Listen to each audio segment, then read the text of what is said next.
Ya. Gambaran yang dibawakan oleh DJ Cici pada pagi ini, dan terima kasih Langkawi FM membawakan Kemas Kini apa yang berlaku di Langkawi dan juga khususnya perkembangan terkini Langkawi FM. Anda boleh layari di media sosial Langkawi FM. Ya, okey. Untuk perbincangan pertama kita di Sensat Pagi Malaysia hari ini, kita nak berkongsi pada anda berkenaan dengan TVET. Tapi lazimnya memang TVET ini kita kaitkan dengan pendidikan lah. Cuma kita nak kongsi bagaimana sebenarnya pendidikan TVET ini boleh membantu untuk melestarikan alam dari struktur kemahiran yang ditawarkan oleh graduan-graduan TVET ini. Jadi lanjut berkenaan dengan topik ini, kita bersama dengan seorang tetamu di studio. Saya perkenalkan terlebih dahulu, iaitu Landscape Architect Dr. Farah Diba binti Badrul Hisham, Ketua Unit Teknologi Hijau Politeknik Nilai. Okey, terima kasih Doktor bersama dengan kami pada pagi ini. Doktor, sebelum kita memulakan perbincangan kita, mungkin Doktor boleh kongsikan bidang kepakaran yang diajar ataupun yang dilalui serta bidang yang diberikan perhatian oleh Doktor sendiri selaku landscape architect, Doktor.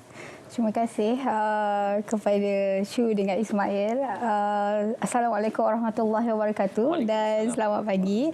Pertamanya saya mewakili Politeknik Nilai dan mewakili Jabatan Pendidikan Politeknik dan Kolej Komuniti mengucapkan ribuan terima kasih kepada pihak RPM kerana sudi untuk menjemput kami berkongsi tentang aktiviti-aktiviti hijau yang dilaksanakan di Politeknik dan Kolej Komuniti. Berbalik kepada soalan Ismail tadi, saya bermula dalam bidang landscape architecture dan kemudian menyambung pengajian di Master Alam Sekitar dan seterusnya menyambung PhD di dalam bidang landscape itu sendiri dan spesifikasinya kepada bidang low carbon, sustainability dan pembangunan mapai.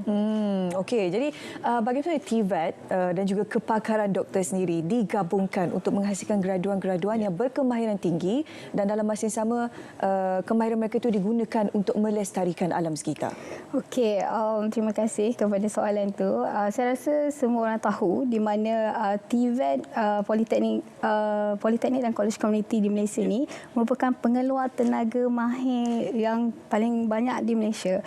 Dan kami sekarang ini mempunyai 36 buah politeknik dan 106 buah kolej komuniti. Dan salah satunya dinilai. Ya, salah satu dinilai. Dan di Politeknik Nilai kami mempunyai 3 jabatan utama, iaitu Jabatan Perdagangan, Jabatan Mekanikal dan yang paling menarik, the only program yang ada dalam sistem Politeknik dan Kolej Komuniti adalah Jabatan Agro, Teknologi dan Bioindustri yang menawarkan Diploma Teknologi Horticulture Landscape dan Diploma Bioteknologi.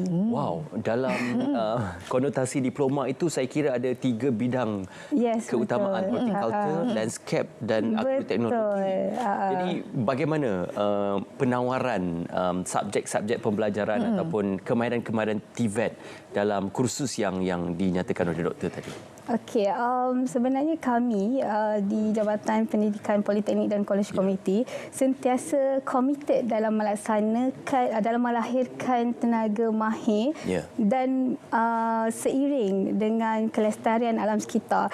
Sebab itulah program-program yang ditawarkan banyak pergi ataupun menjurus ke arah kemampanan. Dan di dalam plan Hala Tuju Transformasi Politeknik juga 2023 hingga 2030, kami telah menggariskan tentang pembinaan kurikulum hijau. Itu bermaksud kami optimis terhadap mendukung aspirasi negara ke arah pembangunan matlamat SDG lah, yang seperti kita tahu Sustainable Development Goal. Okey, ini di depan saya ni bukan saja-saja kita bawakan. Dia bukan perhiasan sementara, tetapi ini adalah hasil tuaian yang dihasilkan daripada proses pembelajaran dan juga proses ratifikasi pembelajaran dan juga kursus. Ini produk yang dihasilkan dan juga ditanam oleh anggur ni baru pagi tadi harvest sebelum datang ke sini. Segar dari ladang. Boleh memang perbezaan dia boleh bau pun lain, rasa pun lebih manis sebab dia ditanam di Malaysia kan. Bagaimana teknologi yang diguna pakai terutama di fakulti untuk para pelajar di bawah kolej komuniti? Sebenarnya kami di Jabatan Pendidikan Politeknik dan Kolej Komuniti kita ada satu blueprint sejak 2015 lagi, di mana blueprint Smart Green Policy 2020 sehingga 2026 menggariskan 7 bidang tujahan utama. Dan bidang tujahan yang ketiga adalah tentang pengurusan alam sekitar dan landscape. Dilaksanakan mengikut blueprint tersebut, merupakan terdapatlah injection of teknologi, IoT dan lebih cantiknya sebab di Politeknik Nilai kita ada jabatan mekanikal yang akan menyahut untuk teknologi IoT tersebut, machinery dan sebagainya, dan kita ada jabatan perdagangan pula yang akan mempromosikan dan mengkomersialiskan segala produk-produk yang ada. Dan pada pagi ni juga kita nak highlightkan, dan kami di Politeknik Nilai terutamanya optimis dalam mendukung tujahan ketiga iaitu pengurusan alam sekitar dan landscape, di mana minggu hadapan ni kami mengadakan kempen penanaman pokok, kempen penanaman 100 juta pokok. 100 juta pokok betul. Lokasinya ialah di di Kompleks Pendidikan Bandar Enstek. Bandar Enstek. Itu bandar sedang membangun. Ya, betul. Banyak kawasan perumahan sedang membangun di kawasan sana di Bandar Enstek tu. Okey, jadi apa agaknya respon graduan-graduan memandangkan diploma ini hanya ditawarkan di Polisisi Nilai saja kan? Jadi mungkin akan ada lebih banyak permintaan selepas, tapi setakat ini apa kejayaan yang dilakar selain daripada hasil-hasil tuai yang di hadapan kami ini yang kita boleh dapatkan daripada pelajar di bawah diploma ini? Okey, berbalik kepada soalan tadi, dia sebenarnya keberhasilan di akhir. Tapi dia bermula dengan program-program yang dilaksanakan. Seperti minggu depan kita akan laksanakan kempen penanaman 100 juta pokok di mana kerjasama daripada industri, Tenaga Nasional Berhad, pihak alumni yang telah pun menjadi usahawan tani, mereka datang kembali dan menyumbangkan pokok untuk kita tanam bersama-sama. Dan akhirnya proses-proses ini yang akan membentuk dan menghasilkan graduan yang bukan saja mahir dalam bidang-bidang tertentu, tetapi mereka menjadi modal insan, sebab kita tahu mereka akan keluar dan menjadi khalifah di muka bumi ini kan. Dan untuk kempen minggu hadapan ni, kita boleh renungkan sekiranya kita menanam satu pokok, dia bukan saja memberi manfaat kepada manusia, tetapi juga kepada makhluk-makhluk yang lain.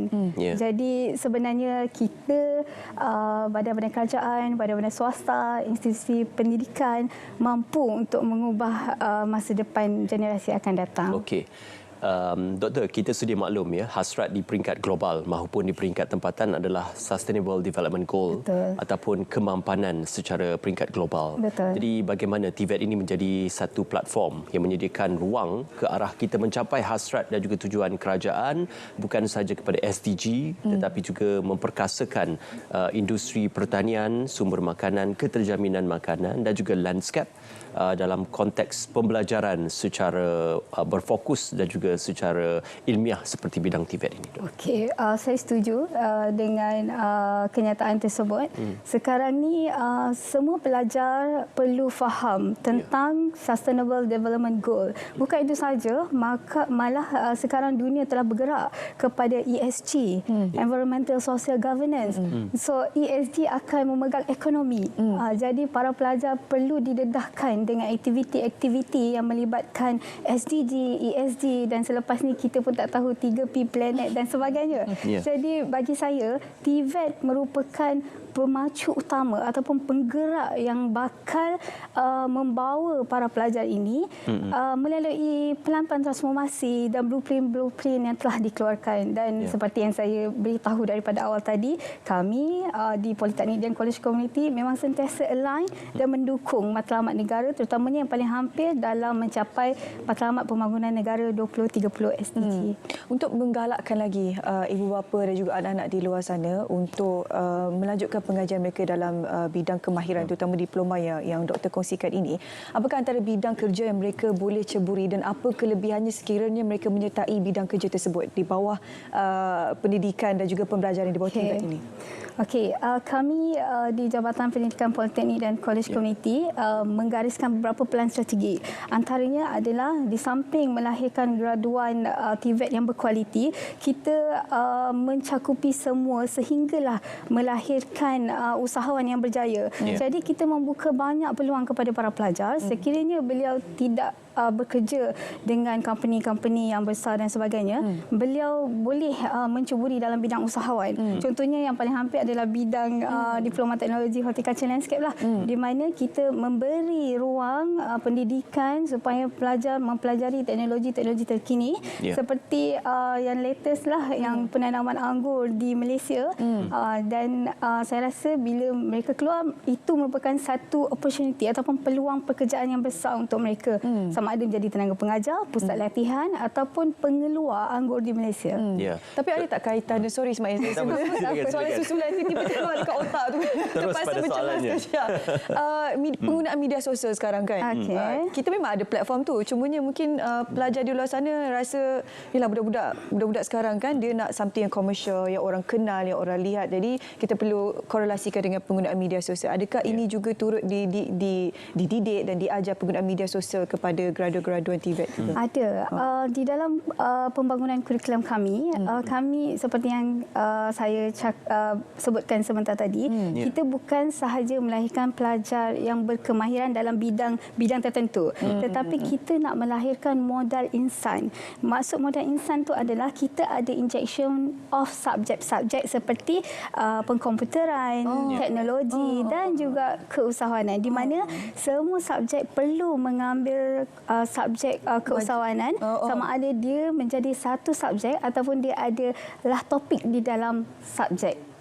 Elektif lah kira. Yes, betul. Sub-elektif lah. Betul. Doktor, saya juga ingin mendapatkan respon dan juga jawapan balas daripada doktor berkenaan proses perbandaran atau urbanisasi dan juga penubuhan bandar hijau yang mungkin memerlukan lebih banyak kemahiran seperti yang dilahirkan oleh graduan TVET. Jadi apakah dengan perkembangan industri seperti ini dan juga perkembangan kehendak seperti itu telah pun membuka laluan untuk graduan TVET ini mendapatkan lebih banyak ruang pekerjaan dalam konteks pekerjaan kontemporari, doktor? Betul. Sekali lagi saya bersetuju dengan kenyataan Ismail. Sebab dia align dengan isu-isu semasa yang kita hadapi sekarang. Bila Ismail sebut tentang konteks pembandaran, dia melibatkan tentang bagaimana pokok-pokok tumbang di bandar-bandar besar di Kuala Lumpur dan sebagainya. Jadi sebenarnya ini merupakan prospek kerjaya akan datang yang kami dah melihat dan kami menuju ke arah itu. Di mana bila kita melihat skop alam semula jadi sahaja, dia melibatkan beberapa kementerian dan kami adalah sebagai tenaga pengajar, pelaksana dan pemberi didikan di peringkat awal kepada para pelajar ni. Jadi saya merasakan kami di Jabatan Pendidikan Politeknik dan Kolej Komuniti memang sentiasa membuka ruang kepada job prospek yang baru. Contoh seperti pembandaran tadi, mungkin kita akan ada job prospek berkaitan dengan arboriculture, kan, dan mungkin ada juga berkaitan dengan macam hari ini untuk diploma teknologi horticulture dan landscape ni berkaitan dengan isu keterjaminan makanan negara sekarang. Jadi kita sentiasa seiring dengan dasar-dasar dan juga isu-isu semasa di dalam negara. Ringkas, apakah kelayakan diperlukan sebenarnya untuk para pelajar menyertai diploma teknologi horticulture dan landscape ini? Para pelajar kita buka dalam banyak peringkat. Kita ada lepasan daripada SPM.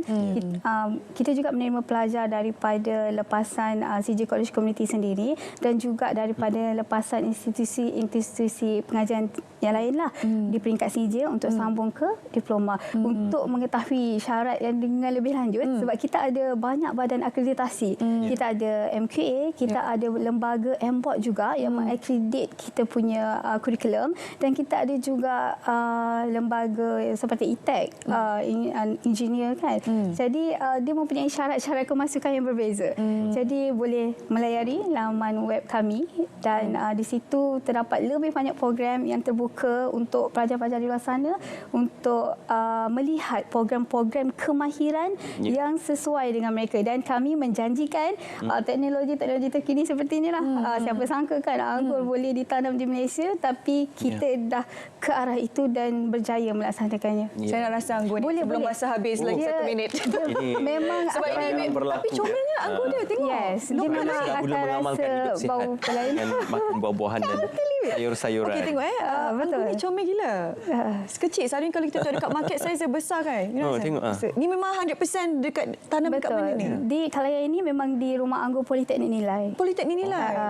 Okey, bismillahirrahmanirrahim. Boleh, Kita mempelawa kepada sesiapa yang ingin datang melihat sama ada boleh belilah. menuntut ilmu. Kita setakat ni telah didatangi lebih daripada 300 institusi untuk datang melihat dan juga mempelajari teknik-teknik. Kalau di Politeknik Nilai kita ada ramai pensyarah pakar yang diketuai oleh Encik Muhammad Ashraf. Okey, live. Itulah dia. Kita makan ya. Bismillahirrahmanirrahim. Jangan tolak rezeki. Ada bau kan?